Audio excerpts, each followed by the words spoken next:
Assalamualaikum warahmatullahi wabarakatuh. Puji syukur kepada Allah, bersalawat kepada Nabi kita Muhammad SAW.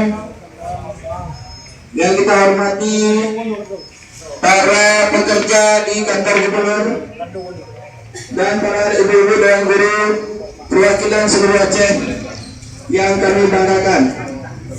Alhamdulillah, pada hari ini kita sudah dapat berkumpul di halaman kantor ayah kita, yaitu gubernur kita. Walaupun PLP-nya, tapi wewenang tetap sebagai gubernur.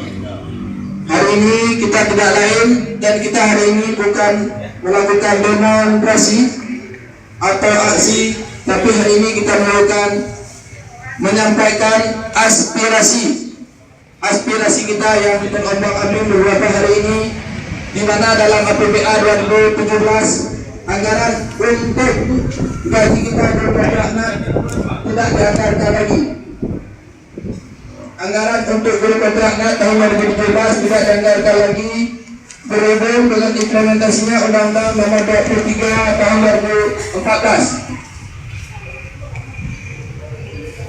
Tahun 2014. Ya. 2014. Ya. Jadi kita sudah mengerti 12 tahun sejak ya kita